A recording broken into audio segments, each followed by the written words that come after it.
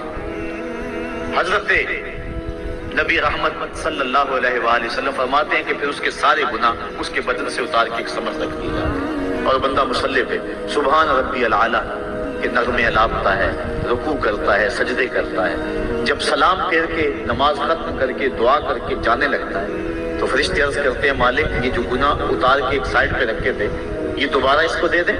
اللہ فرماتا ہے جس کی جھولی سے گناہ نکال لیے تھے دوبارہ اس کی جھولی میں نہیں ڈالے۔ اللہ اکبر۔ اور ایک روایت کے لفظ ہے کہ جب بندہ نماز کے لیے کھڑا ہوتا ہے اس کے کندھوں کے اوپر سارے گناہ آ جاتے ہیں اور اس کے سر کے اوپر گناہ آ جاتے ہیں۔ جب رکوع میں جاتا ہے تو کندھوں والے گناہ گر جاتے ہیں اور جب بندہ سجدے میں سر رکھتا ہے تو اللہ تعالیٰ اس کے سارے گناہوں کو ختم کر دیتا ہے اور وہ بالکل پاک ہو جاتا ہے۔ حضرت سلیمان فارسی ایک دن ایک درخت کے نیچے کھڑے تھے، آپ نے درخت کی شاخ کو پکڑ کے جنبش دی، حرکت کی، موسم خزاں تھا، درخت کی شاخ کے سارے زرد پتے گر گئے۔ ایک صحابی پاس کھڑے تھے، انہیں پوچھنے لگے عثمان تو نے مجھے پوچھا نہیں کہ میں نے درخت کی اس شاخ کو یوں ہلایا کیوں؟ انہوں نے کہا اچھا پھر آپ بتا دیں کہ آپ نے درخت کی اس شاخ کو یوں کیوں ہلایا ہے؟ کہا سنو پھر ایک دن میں اور چند صحابہ حضور کے ساتھ جا رہے تھے، رستے میں ایک درخت آیا، اس کے نیچے حضور کھڑے ہوئے، حضور نے اس طرح درخت کی شاخ کو پکڑ کے ہلایا، یوں پتے جھڑ گئے۔ ہم اس منظر کو دیکھتے رہے۔ حضور علیہ السلام نے فرمایا سلمان فارسی تو نے مجھے پوچھا نہیں کہ میں نے اس درخت کی شاخ کو یوں کیوں ہلایا ہے؟ تو میں نے عرض کی حضور آپ بتا دیں کہ آپ نے کیوں ہلایا ہے؟ فرمایا سلمان جس طرح اس درخت کی شاخ کو ہلایا گیا اور سارے پتے جھڑ گئے، جب کوئی بندہ سجدے میں سر رکھتا ہے نماز پڑھتا ہے اس کے سارے گناہ دھل جاتے ہیں اور وہ پاک اور صاف ہو جاتا ہے۔ ایک دن فرمایا صحابہ اگر کوئی بندہ اس کے گھر کے سامنے سے نہر گزرتی ہو اور وہ دن میں 5 مرتبہ اس نہر کے اندر غسل کرے تو بتاؤ اس کے بدن کے اوپر کوئی میل کچیل رہ جائے گا؟ عرض کی نہیں۔ فرمایا اس طرح جو 5 نمازیں پڑھتا ہے اس کے بدن کے اوپر گناہوں کا میل نہیں رہتا۔ فرمایا الصلاۃ معراج المومنین، نماز مومنوں کا معراج ہے۔ عماد الدین الصلاۃ، نماز دین کا ستون ہے۔ حبب الی من دنیاکم ثلاث الطیب والنساء وجعلت قرۃ عینی فی الصلاۃ، مجھے تمہاری دنیا سے صرف 3 چیزیں پسند ہیں، خوشبو، منکوحہ بیویاں اور میری آنکھوں کی ٹھنڈک نماز میں رکھی ہے۔ اور حضور نے یہ بھی ارشاد فرمایا من ترک الصلاۃ متعمدا فقد کفر، جس نے جان بوجھ کے نماز چھوڑی گویا اس نے کفر ہی تو کیا، یعنی کافروں والا کام کیا۔ حضرت امام فخر الدین رازی نے تفسیر کبیر میں لکھا حافظوا علی الصلوات والصلاۃ الوسطی، اس آیت کریمہ کے تحت ایک عورت مدینے کی گلیوں میں چیخ رہی ہے اور کہنے لگی مجھے حضور کے در کا پتہ بتاؤ۔ حضور کی چوکھٹ کا پتہ بتلایا گیا، وہ حاضر ہوئے۔ آقا کریم صلی اللہ علیہ وسلم کی خدمت میں عرض کی حضور میرا خامد سفر پہ گیا ہوا تھا اور میں نے اس کی عدم موجودگی کے اندر زنا کر لیا، حمل ٹھہر گیا اور جو بچہ پیدا ہوا میں نے مارے شرم کے اس بچے کو سرکے کے مرتبان میں ڈال دیا اور پھر اسی سرکے سے میں لوگوں کو فروخت کرتی رہی۔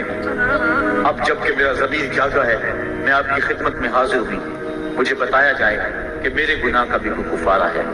حضور نے ارشاد فرمایا جو تو نے زنا کیا ہے اس کی سزا رجم ہے کیونکہ تو شادی شدہ ہے، اور جو تو نے بچے کو قتل کیا ہے قتل کی سزا قتل ہے، اور جو تو نے سرکہ بیچا ہے فقط ارتکبت کبیرہ، تو نے کبیرہ گناہ کیا ہے، اس کی سزا تو قیامت کے دن پائے گی۔ اس کے بعد حضور فرمایا ان تینوں گناہوں کی یہ سزا ہے، لیکن جس طرح تو گھبرائی ہوئی آئی تھی میں تو یہ سمجھا تھا شاید تیری نماز اثر قضا ہو گئی ہے۔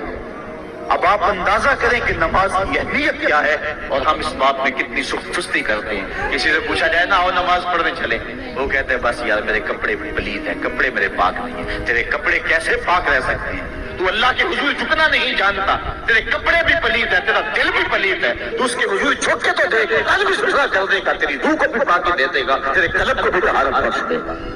تو اس کے حضور جھک، اس کے حضور سجدوں سے اللہ کے حضور خراج پیش کر اپنی محبتوں کا۔ جب بندہ سجدے میں سر رکھتا ہے اللہ فرشتوں میں فخر کرتا ہے میرے بندے کو دیکھو نا بالآخر میرے حضور ہی جھکا ہے نا۔ کتنے گناہ کیے اس نے، کتنے جرم کیے اس نے، لیکن بالآخر میرے حضور آیا اور اپنے گناہوں کی معافی مانگتا ہے۔ فرشتوں گواہ ہو جاؤ، میں نے اپنے اس بندے کی مغفرت فرما دی۔ تو اللہ کے حضور نماز پڑھنے والا، بلکہ ایک روایت مسند امام احمد بن حنبل میں موجود ہے، حضور فرمایا جب بندہ نماز کے ارادے کے لیے اٹھتا ہے اور وضو کرنے کے لیے جب پانی کا پہلا قطرہ چلو میں لیتا ہے، جو ہی اس کے بدن سے وضو کا پانی چھوتا ہے، اللہ اس کے گناہوں کو معاف فرما دیتا ہے۔ جس نماز کے قصد کے لیے اٹھیں اور وضو کریں اور پانی چھوتے ہی گناہ معاف ہو جائیں، اگر اس نماز کا اعلیٰ درجہ سجدہ کر دیا جائے تو پھر مالک کی کتنی رحمت نازل ہوگی۔ یہ کتنی بڑی دولت ہے، یہ کتنا بڑا سرمایہ ہے جس سے ہم لوگ محروم رہ جاتے ہیں۔ آؤ اللہ کی رحمتیں سجدے میں ڈھونڈیں، سجدے میں پیشانی رکھ کے جب ہم اس کی رحمت کو مانگیں تو وہ مالک ہمارے اوپر رحمتیں نازل کرے گا۔ آج پوری دنیا کے اوپر مسلمانوں کے ساتھ جو حالات ہیں وہ کسی سے مخفی نہیں۔ کوئی کہتا ہے کہ معاشی طور پہ مسلمان کمزور ہیں، اس وجہ کو بھی میں تسلیم کرتا ہوں۔ مسلمان کے پاس آلات حرب و ضرب بھی موجود نہیں ہیں، اس وجہ کو بھی تسلیم کر لیا جائے۔ سیاسی طور پہ مسلمان کمزور ہیں، اس وجہ کو بھی تسلیم کر لیا جائے۔ یہ ساری وجہیں اپنی جگہ پہ، لیکن یہ بھی تو سنو مسلمانوں کی تعداد اس وقت 1.40 کروڑ ہے۔ افرادی قوت اتنی کبھی بھی مسلمانوں کی نہیں ہوئی تھی۔ اس وقت مسلمانوں کے پاس ایٹمی طاقت موجود ہے، اتنی قوت عسکری کبھی بھی مسلمانوں کے پاس نہیں ہوئی تھی۔ 56 اسلامی ملک ہیں جن میں قیمتی معدنیات سے اور تیل کی دولت سے اور سونے کی قیمتی معدنیات سے یہ مسلمان مالا مال ہیں۔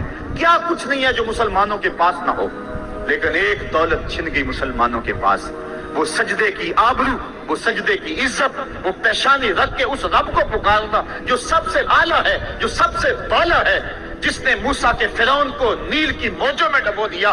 کیا پوری امت مسلمہ 1.40 کروڑ انسان سجدے میں سر رکھ کے سبحان ربی الاعلیٰ کے نغمے آلات کے اپنے رب سے گزارش کریں اور اپنی امت کا رونا روئیں؟